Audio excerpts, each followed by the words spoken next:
మరి మత్తయి సువార్త 5వ అధ్యాయము, మత్తయి సువార్త 5వ అధ్యాయము 8వ వచనంలో నేను ఒకసారి చదువుతాను. చదివిన తర్వాత మీరందరూ కూడా కూర్చోవాలని మనవి చేస్తున్నాను. హృదయ శుద్ధి గల వారు ధనులు, వారు దేవుని చూచెదరు. హృదయ శుద్ధి గల వారు ధనులు, వారు దేవుని చూచెదరు. చదవబడిన వాక్యము దేవుడి మీ ఆత్మీయాహారం కొరకు నడిపించిన దాకా దయచేసి అలాగే కూర్చోండి. కూడా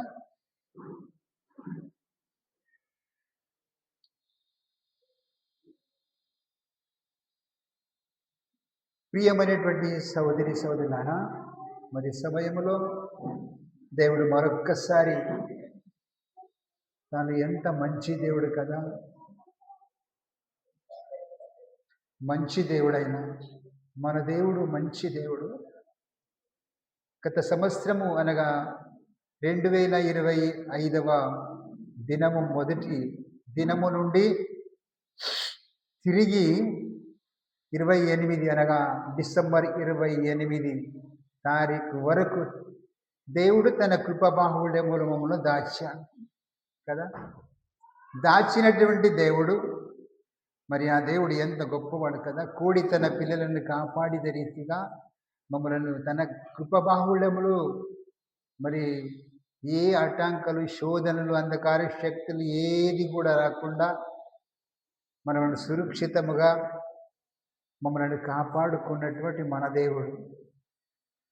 ఒక కుటుంబంలో తల్లిదండ్రులు తన కుమారులను కుమార్తెలను ఎంత చక్కగా మరి వారికి కావలసినటువంటి సకల ఆశీర్వాదము దేవుడు అనుగ్రహిస్తాడో, మరి అదే విధముగా దేవుడు మనకు కూడా, మనందరికీ కూడా దేవుడు చక్కని వయస్సు, మంచి ఆరోగ్యము దేవుడు ఇచ్చాడు కదా. ఎంత మరి ఆ దేవాది దేవునికి మనం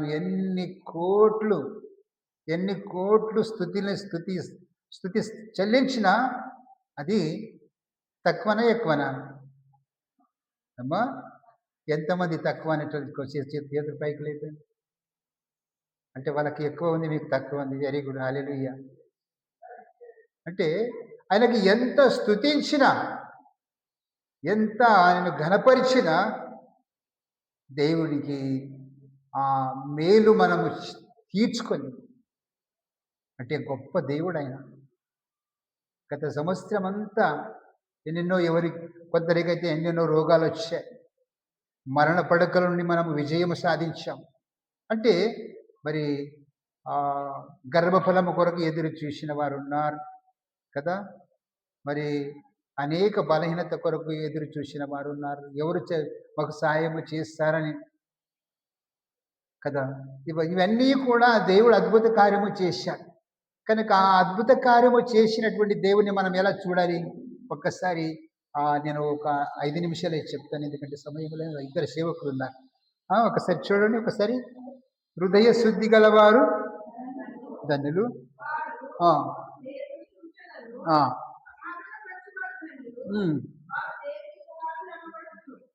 వెరీ గుడ్. చాలు.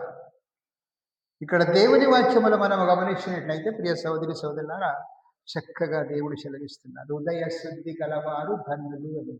హల్లెలూయా. ఎందుకంటే మన హృదయం ఎలా ఉండాలి? హృదయం ఎలా ఉండాలి? ఇల్లు ఎలా ఉండాలి? మురికిగా ఉండాలి ఇల్లు.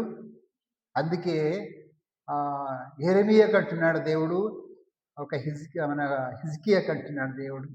ఏంటంటే యెషయా ప్రవక్త ద్వారా సెలవిస్తున్నాడు, హిజ్కియా నీకు ఇల్లు చక్కదిద్దుకో అని. ఇల్లు అంటే ఏది? ఆయన ఇల్లా? హృదయము సరిదిద్దుకో అని దేవుడు హిజ్కియాకు యెషయా ప్రవక్త ద్వారా సెలవిస్తున్నాడు. హిజ్కియాగా అంటే నీ ఇల్లు చక్కదిద్దుకో, నువ్వు మరణించబోతున్నావు, నీకు మరణము ఆసన్నమైంది కనుక నీ ఇల్లు చక్కదిద్దుకుంటే నువ్వు బతుకుతావని కదా. మనం బ్రతకాలి. ప్రియ సహోదరి సహోదరులారా, ఒకసారి మనము చూసినట్లయితే దేవాది దేవుడు మనకు గొప్ప ఒక సమయం ఇచ్చాడు. ఈ సమయం మనం పాడు చేసుకోకూడదు. సమయానుసారముగా మనము దేవుని ధ్యానిస్తూ ఉండాలి. ఎందుకంటే ఇక్కడ కీర్తనకారుడు 24వ అధ్యాయము 4వ వచనం ఒకసారి చదవండి. ఇక్కడ ఏమంటున్నాడు చక్కగా, దబ్బున తీయాల, తీయండి. సర్వలోకము సర్వలోకము నిన్ను నమస్కరించి నీ నామమును బట్టి నిన్ను కీర్తించును. దేవుని ఆశ్చర్యకార్యములు నరుల ఎడల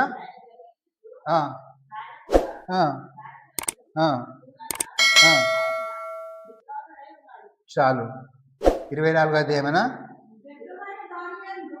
ఏందమ్మా? వ్యర్థమైన దాని యందు మనసు పెట్టక కపటముగా ఏందమ్మా ప్రమాణము చేయకు నిర్దోషమైన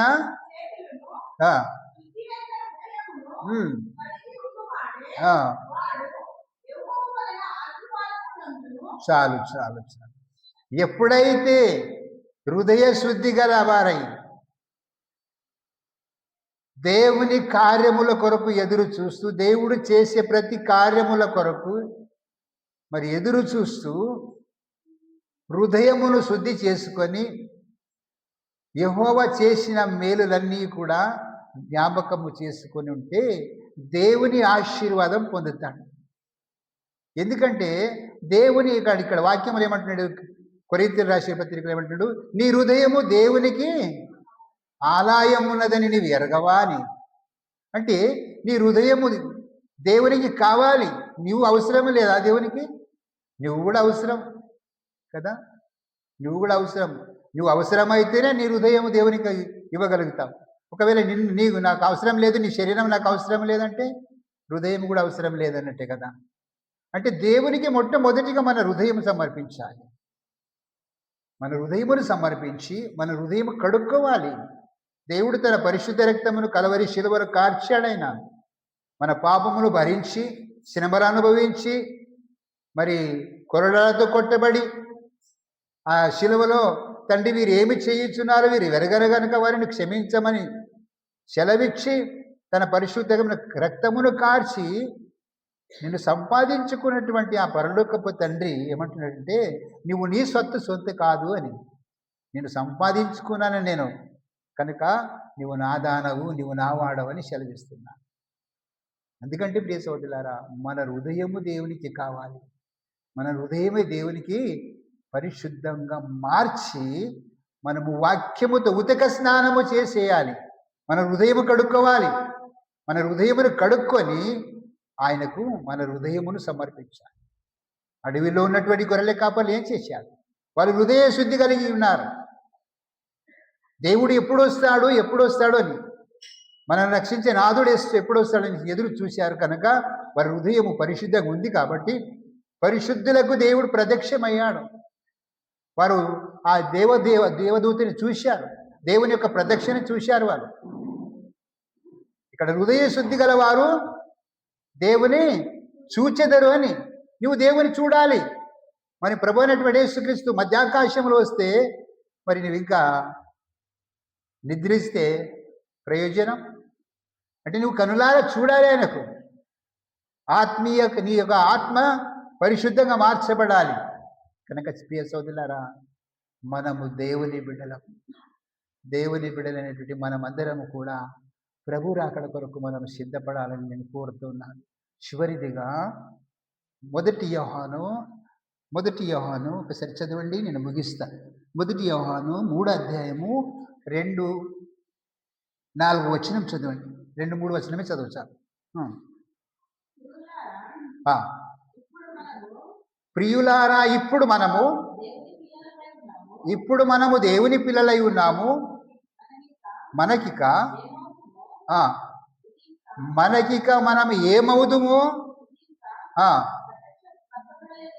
ఇంకా ప్రత్యక్షపరచబడలేదు, కానీ ఆయన ప్రత్యక్షమైనప్పుడు ఆయనను పోలి ఉందుమని తెలుసుకుని. చాలు. ఎలా ఉండాలంట? ఇక మనం ఇప్పుడైతే మనం దేవుని పిల్లలేమే కదా, ఇక ముందేమవుతామో మనకు తెలియదు. కనుక ప్రభు అయినటువంటి యేసుక్రీస్తు మధ్యాకాశములో వచ్చినప్పుడు ఆయనను కనులారా చూడాలి. ఆయన ప్రత్యక్షం, ఆయన ప్రత్యక్షత మనము చూడాలి.